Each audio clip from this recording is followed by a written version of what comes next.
Otherwise indicated, all the following scripture quotations are taken from the Holy Bible, New Living Translations, copyright by Tyndale House Foundation, used by permission of Tyndale House Publishers, all rights reserved. Hello, welcome back to my channel. I'm Peachy Pie.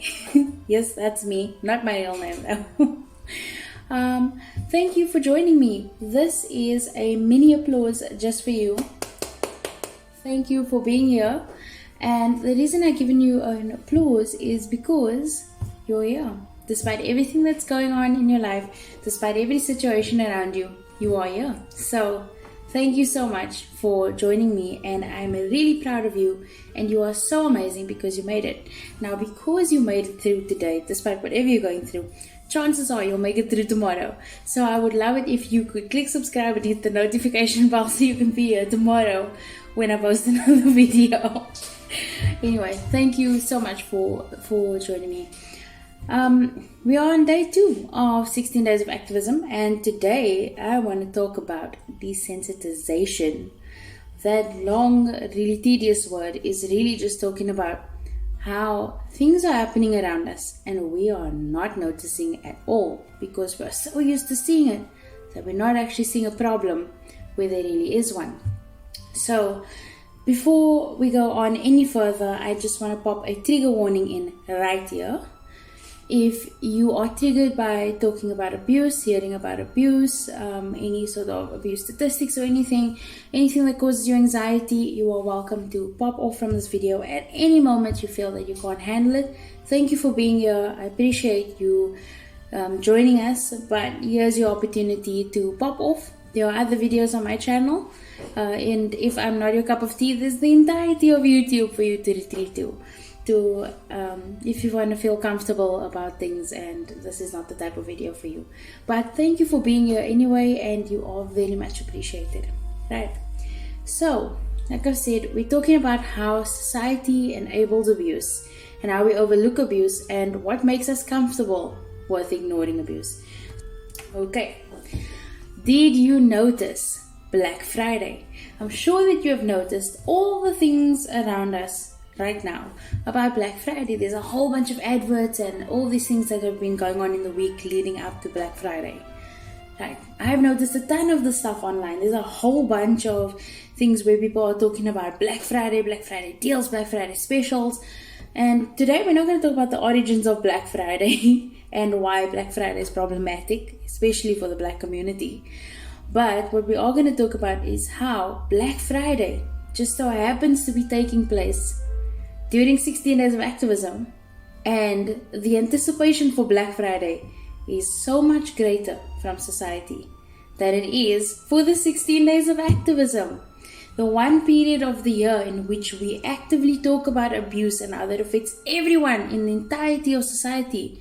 But now we want those deck deals from Take-A-Lot. Now we want the best things that we can buy for the cheapest cost because Christmas is coming and this is so important. It's so important, right? I think you get where I'm going with this. But anyway, let's take a look at some readings of some statistics and articles that I found online when talking about desensitization. Okay, an article from Mike.com from 2016, which was titled, "People who commit domestic violence have different brain activity than other criminals." Right? I found this article super interesting. I would love it if you could take a look. I'm gonna link everything in the description for you. And yeah, so let's get into it. So an excerpt that I took down says, according to a new study published in Social Cognitive and Affective Neuroscience, men who commit intimate partner violence have different brain activity than other types of criminals. And researchers say their findings could help prevent abusers from re-offending. While the study looked specifically at men who committed violence against women, IPV can happen between anyone. In an attempt to understand why people commit IPV, past research has focused on social factors. Boys who witness their mother being abused are more likely to abuse their future female partners, according to the Domestic Violence Roundtable. According to the CDC, risk factors for committing IPV include seeing or being a victim of violence as a child and not having a job or other life events that cause stress. So we're seeing that actions of abuse actually have long-term effects in the brains of perpetrators of abuse, which is phenomenal. I think that this is so interesting. What is quite alarming is that this research has come out in 2016, and this is the first time I've heard about it. I'm a female, because you didn't notice. But the thing is that this research pertains to me and any relationships that I have with any males ever. This research is important for not just for me, but for males as well, especially men that come from homes in which there was domestic violence. It just shows you that the kind of level that we as society place on the kind of importance we place on abuse and research surrounding abuse and education and awareness surrounding abuse. This is phenomenal, and if it can help so many people, why isn't more being done to push forward on these studies? I tried to search for a few more of these, but most of them are from way before the pandemic. But yeah, so this is so interesting to me. Anyway, so let's go on to the next one, which I took from the World Health Organization page. Right, the title was "Devastatingly Pervasive: 1 in 3 women globally experience violence," and this article was written, or page was formed in 2021. It says, "Violence in all its forms can have an impact on a woman's health and well-being throughout the rest of her life. Even long after the violence may have ended, it is associated with increased risk of injuries, depression, anxiety disorders, unplanned pregnancies, sexually transmitted infections including HIV, and many other health problems. It has impacts on society as a whole and comes with tremendous costs impacting national budgets and overall development. Preventing violence requires addressing systemic economic and social inequalities, ensuring access to education and safe work, and changing discriminatory gender norms and institutions. Successful interventions also include strategies that ensure essential services are available and accessible to survivors, that support women's organizations, challenge inequitable social norms, reform discriminatory laws, and strengthen legal responses, among others." I've spoken to many people who feel that the legal justice system have failed abused women, and this is heartbreaking, because at the heart of society is our legal system, and when we are failing victims, we are failing everyone. It's really out of hand, in my opinion, that the emphasis is not placed where it needs to be. Anyway, moving on. From the Journal of Abnormal Child Psychology, this article was titled, "Emotional Desensitization to Violence Contributes to Adolescents' Violent Behavior." Right? And this article, it was actually a research paper which was posted in 2017. And the excerpt says, "Theoretically, desensitization to violence represents a form of habituation, a well-established type of non-associative learning that results in diminished response to a stimulus after repeated exposure. Thus, for instance, witnessing community violence would initially elicit strong negative emotional reactions, but after repeated exposure to community violence, these emotional reactions would be dampened, resulting in less emotional distress. Habituation typically extends to similar stimuli and across contexts through the process of stimulus generalization. Thus, for example, witnessing a fight in the community may produce desensitization to other types of violence in the same context, for example, threats or shootings, as well as violence observed in other settings like home or school. The results supported the hypothesis that youth exposed to high levels of violence experience less emotional distress than those exposed to moderate levels of violence, with the latter group also reporting more internalizing problems than those exposed to less violence. Wow, that was a doozy to read, but it's a doozy to accept that as society we are comfortable with this taking place in our society. And another thing that I read from that excerpt from the Journal of Abnormal Child Psychology was that abuse is more prevalent in low-income homes, right? And also abuse is more prevalent in homes of people of color, who just so happen to be people that tend to come from more low-income home backgrounds, according to research or anything. So I think that as a society, considering that the majority of the population of any country, anywhere, is going to be the poor, this affects the heart of society, and we're not paying attention enough to abuse and how it's affecting our people.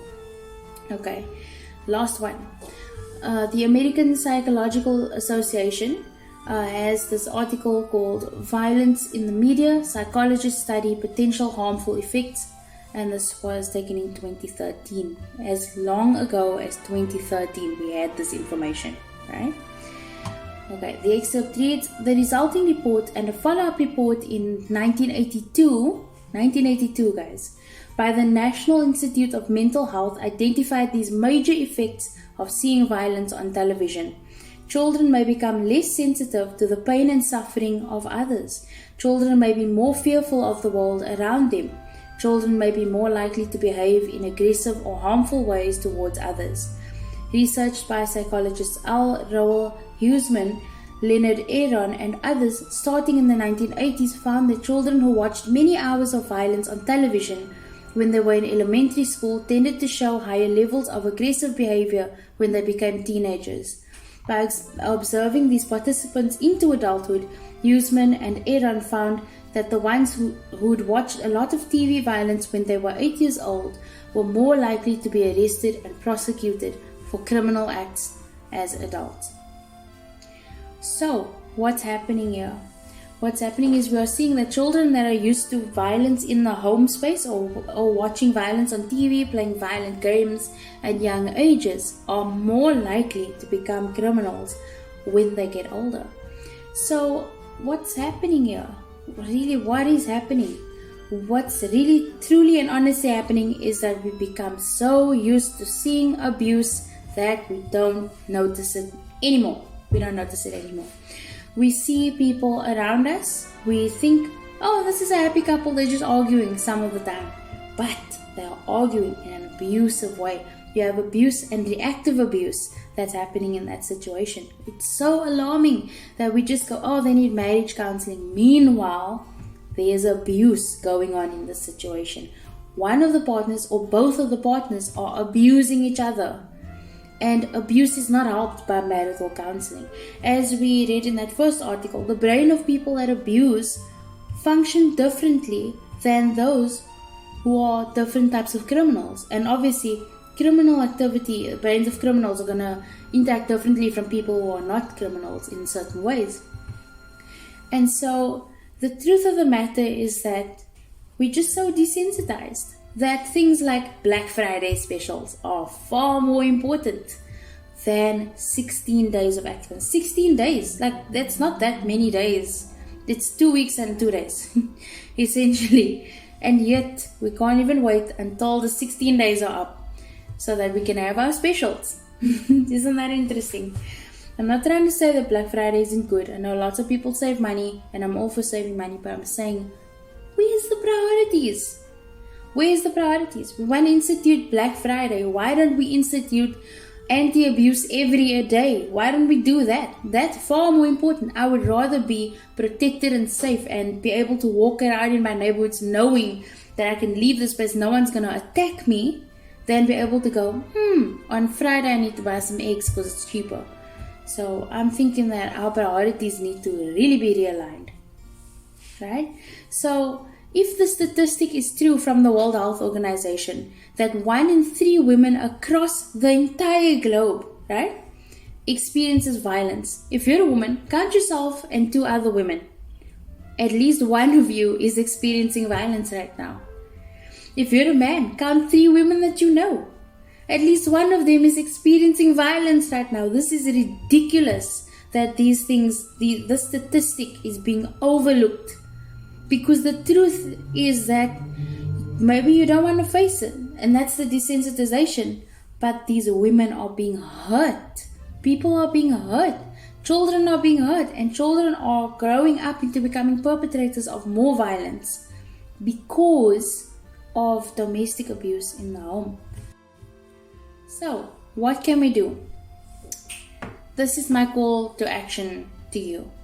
Start looking around for abuse. I know that sounds completely ridiculous, But really, just open your eyes. The couple arguing, yeah, everybody's got arguments and fights. But are they being abusive? Are they insulting each other and doing things that are causing violence in their home, in the mentality or in the way that they treat each other and the way that they treat their children, right? Parents, is there no other way for you to discipline? This especially is an issue in Christianity, I believe. Is there no other way to discipline your children other than beating them? Is there no other way to discipline them other than being physically violent? Really? We are so creative when it comes to giving punishments to criminals. But there's only one way to discipline your kids. When the government in South Africa wanted to take away the rights of parents to beat their children, and they have. And a lot of other countries have implemented this as well. Parents were like, they can't tell me how to discipline my child. Yeah, they can. They actually can. But here's the thing. You're so creative with everything else. You're creative with a whole bunch of other situations. But you can't just decide not to beat your kids. Interesting and weird at the same time. Anyway, and look at your friends. Do you have that one friend that you can't say hanging out with, but you hang out with them because everybody else is with them and they are part of the crowd? So why is that? What's their behavior like? How do they treat other people? How are they treating you? That's abuse, isn't it? They're misusing you, because that's what we discovered abuse is, right? It's misuse of someone or mistreating someone. And that's abuse. That's an abusive friend, isn't it? Maybe you shouldn't call them a friend then. Anyway, here's something else that's interesting. Did you know that you abuse yourself? We do this all the time, and it's so common. We abuse ourselves. So if you don't believe me, what do you tell yourself when you gain weight? Do you say to yourself, I'm so ugly, I'm so fat, right? Those are insults, right? And that's verbal abuse. So you abuse yourself. And the sad reality is that the reason you abuse yourself is probably because somebody else in the past told you that you needed to. Somebody told you that this was okay. Someone in the past said to you, you're fat, you need to lose weight. So you took over that abuse from them and started abusing yourself. That makes me so sad. And the truth is, I do it to myself as well. So we become so used to abuse in our environment that we heap it on ourselves as well. Anyway, so we are going on to our scripture of the day. It's from 2 Thessalonians 2 verse 11 to 12, which says, So God will cause them to be greatly deceived, and they will believe these lies. Then they will be condemned for enjoying evil rather than believing the truth. In light of what we spoke about today, I have to wonder, is God allowing us to be deceived so that we can condemn ourselves and condemn our own actions once our eyes are opened? Are we being allowed to be deceived? Because if that's the case, then we really need to pray that our eyes become open to the plights of everyone in society. Anyway, that's all I've got to say for today. Thank you for joining me for this second day of activism for violence against women and children and men and perpetrators, because I am of the firm belief that if you abuse someone else, you're abusing yourself. Anyway, so my links are listed below, and so is the link for Team C's. Mr. Beast and Mark Robo are running an initiative to clean up our oceans and stop environmental abuse. See what I did there? And what they are doing is that if you donate $1 gets rid of 1 pound of trash in the ocean. I think that's phenomenal. Also, here's the thing that maybe people don't talk about much, but donate to abuse shelters, donate to abuse groups and things like that, because they give really great resources, have really great resources, and most of these things are available for free and are given out and offered by volunteers. So it's a completely cost-free thing for victims. And in some institutions like Rise Against Domestic Violence, they give you a certificate for your donation. So consider donating. I'm a firm believer in donating. But anyway, thank you so much for joining me. If you don't mind, drop a candle emoji in the comment section if you have been abused, if you are an abuser, or if you know someone that has been abused. I want to see how many people can acknowledge or identify how much abuse is happening in our world today. Thanks for joining me. Have a phenomenal weekend. Cheerio. Bye.